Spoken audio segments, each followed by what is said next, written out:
ሰላም ጤና ይስጥልን ውድ የሸገር ታይምስ ሚዲያ ተከታታዮች የዕለቱ የትንታኔ ዘገባችንን ወደ ኋላ 17 ዓመታት ተጉዘን አንድ ግዘፍ ያለው ከታሪክ እውነት በማስታወስ እንድንጀምር ወደናል። ሸገር ታይምስ ሚዲያን ሰብስክራይብ አድርጉ፣ ሼር አድርጉ፣ የደወሉን ምልክት መጫናችሁን አትርሱ።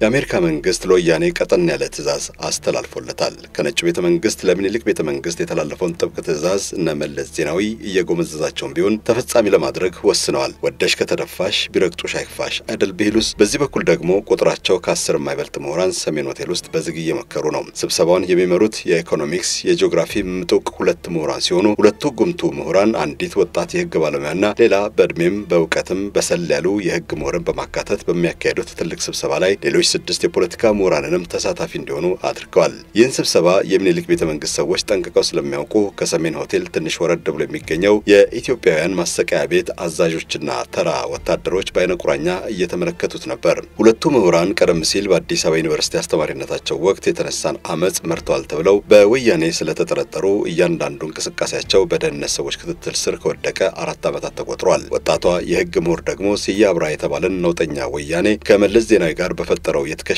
መለካካት ወንጀል ታስሮ ፍርድ ቤት ሲመላለስ በዋስ እንዲፈታ ስለፈቀደች የአድዋው ዳይናስቲ ይቺ ባቄላ ካደረች አትቆረጠምም በሚል ሐሳብ ክትትሉን አላቋረጠባትም ነበር። በነገራችን ላይ የስዬና መለስን ትንቅንቅ ተስፋዬ ገብረአብ የተባለው የወያኔ ደራሲ የቶም ኤንድ ጄሪ ዓለም አቀፍ ጦርነት ሲል ይገልጸዋል። ግልፍተኛውን ስዬን በደመ ነፍስ ከሚጋፈጠው ቶም ጋር ሲያመሳስለው፣ መለስን ደግሞ በተንኮለኛዋና ብልጣብልጧ ጄሪ በምትባለው የአይጧ ገጸ ባህሪ ይወክላል። ወደ ተነሳንበት ነጥብ እንመለስ። በሰሜን ሆቴሉ ስብሰባ የታደሙት የህግ ምሁሩ በተለየ መልኩ ክትትል እንዲደረግባቸው የተደረገው በሙያቸው የሩዋንዳውን የዘር ጭፍጨፋ የመረመሩ ከመሆኑም በላይ በኢትዮጵያም ችግሩ እንዳይከሰት የዘር ፖለቲካና የብሔር ፌዴራሊዝም እንዲጠፋ መታገል ስለጀመሩ ነው። ቀሪዎቹ 6 ምሁራን ደግሞ የስብስቡን ቀጣይ የፖለቲካ ፍኖተ ካርታ እየነደፉ መሆኑ ስለታመነባቸው ክትትሉ አልተለያቸውም። በዚህ በኩል የሲአይኤ ሰዎች ጥያቄያቸውን ገፍተውበታል። ወያኔ ነፃና ፍትሃዊ ምርጫ እንዲያካሄድ እያዘዙ ነው። ወዲህ ደግሞ እንደ ቀልድ ሰሜን ሆቴል ላይ ማኪያቶን ጠጣ በሚል ሰበብ የተሰባሰበው የምሁራን ግንኙነት ቀጣይ መዳረሻው እየታወቀ መጥቷል። ይሄኔ ነበር ያድዋው ሰውዬ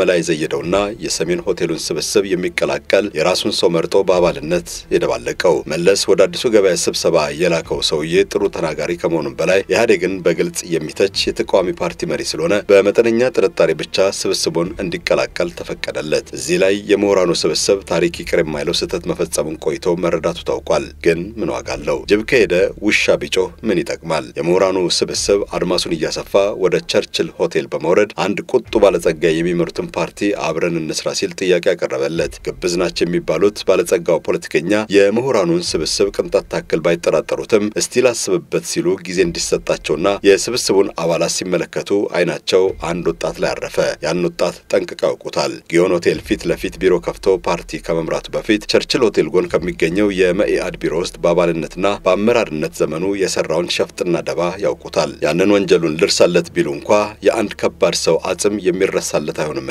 ባለጸጋው ፖለቲከኛ ከምሁራኑ ለቀረበላቸው የአብረን እንስራ ጥያቄ በፍጹም አይሆንም ሲሉ ምላሽ ሰጡ። በብዙ ምልጃና ልመና እንቢታቸው በቅድመ ሁኔታ ተመዝግቦላቸው ጥያቄውን ተቀበሉ። ይህን ዜና መለስ ዜናዊ ሲሰማ በደስታ ብዛት እየፈነደቀ ወደ ሸራተን ሆቴል ወረደና ከአላሙዲ ጋር በደስታ ብርጭቆን እያጋጨ የወጣቱን መምጣት ይጠባበቅ ጀመር። የሰሜን ሆቴል የምሁራኑ ስብስብ ብርሃኑ ነጋ፣ ፕሮፌሰር መስፍን ወልደማርያም፣ ወይዘሪት ብርቱካን ሚደቅሳ፣ ዶክተር ያዕቆብ ኃይለማርያም፣ ክፍሉ ታደሰ፣ አንዳርጋቸው ጽጌና ክቡር ገና ናቸው። ቀሪዎቹ 4ቱ የስብሰባው ታዳሚዎች ስማቸው አሁን የማይገለጥ የከባድ ሚዛን ፖለቲከኞች ናቸው። ክቡራን የሚዲያችን ተከታታዮች ቀደም ሲል የገለጽንላችሁ እውነተኛ ታሪክ የቅንጅትን ምስረታና የዚያን ጦሰኛ ምርጫ ሂደት ነበር። በዚያ ምርጫ ኢህአዴግ አዲስ አበባ ላይ ሙሉ በሙሉ መሸነፉን ተከትሎ የነ ተስፋዬ ወልደ ስላሴ ቢሮ የወሰደው እርምጃ በከተማዋ የሚገኙ የወያኔ አባላትንና ደጋፊዎችን በሙሉ መሳሪያ ማስታጠቅ ነበር። በዛ የመሳሪያ አደላ ተጠቃሚ ከሆኑት የወያኔ ሰዎች መካከል ቀደም ሲል የጠቀስነው ወጣት ፖለቲከኛ አንዱ ሲሆን ይህንም በራሱ አንደበት በቅርቡ ፍርድ ቤት ላይ ተናግሮታል። ከ97 ምርጫ ወዲህ አባላቱን በሀብት በቁጥርና በመሳሪያ ያበለጸገው ወያኔ አሁን ላይ በብልጽግና ፓርቲ ለምትመራ ኢትዮጵያ ቀዳሚ የደህንነት ስጋት ሆኗል። ከተማዋ ከፍተኛ የህገወጥ መሳሪያ ግብይት የሚካሄድባት ሲሆን በዚህ የመሳሪያ ዝውውርና ግብይት መሪ ተዋናያኑ ደግሞ ከህንድ ውቅያኖስ እስከ ፖርት ሱዳን የተሰማራው የወያኔ ሰዎች የኮንትሮባንድ ንግድ ነው። ሰሞኑን ወያኔ ደሴንና ኮምቦልቻን በተቆጣጠረበት ወቅት ፊት ለፊት ከሚዋጋው አሸባሪ ይልቅ ከተማ ውስጥ መሽጎ ከተዘጋጀው የወያኔ ቡድን የተከፈተው ውጊያ ከባድ እንደነበር ታውቋል። ይህ የሚያሳየው አናሳውና አሸባሪው ወራሪ ቡድን በታላላቅ ከተሞች የሚገኙ አባላቱንና ደጋፊዎቹን በበቂ ሁኔታ አስታጥቆ በተጠንቀቅ እንዲጠብቁ ትዕዛዝ መስጠቱን ነው። በደሴና በኮምቦልቻ እንደሆነ ሁሉ በአዲስ አበባና በደብረ ብርሃንም በተመሳሳይ የህወሓት ደጋፊዎች የሱን መምጣት በጉጉት እየተጠባበቁ መሆኑ የተደረሰባቸው ሲሆን ጥበቃቸው ደግሞ በመሳሪያ የተደገፈ እንደሆነም ተረጋግጧል። ይህን የተረዳው የብሔራዊ መረጃና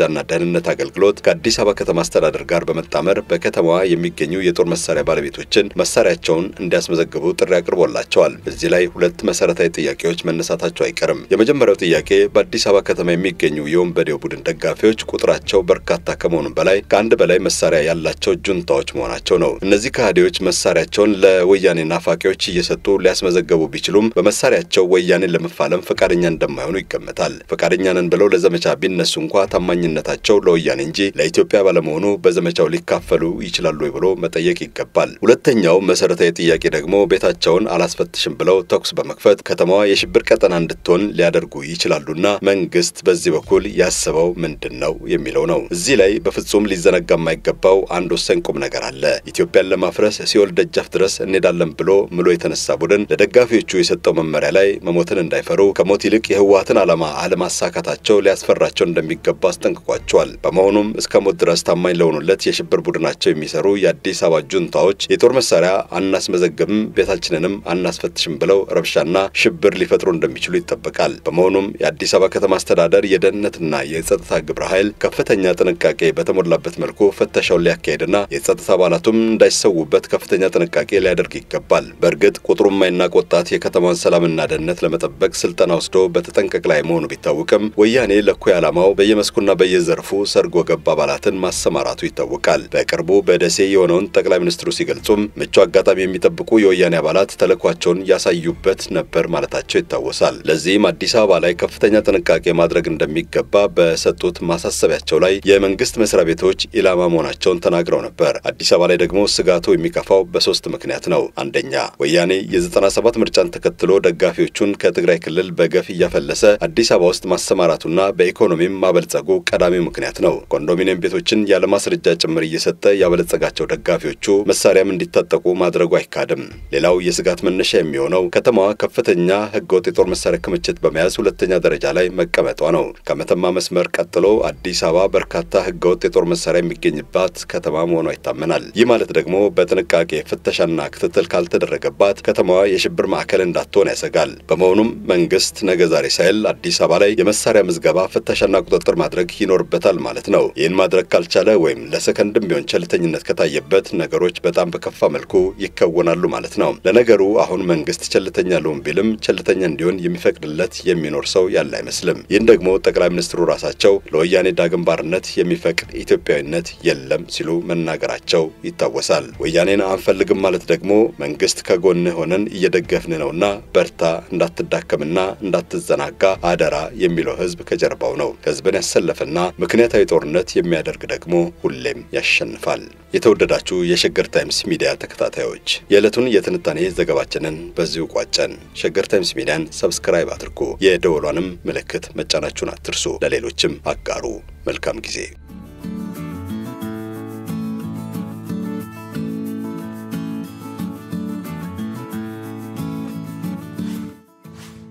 ሸገር ታይምስ ሚዲያን ሰብስክራይብ በማድረግና ደወሉን በመጫን ይከተሉን።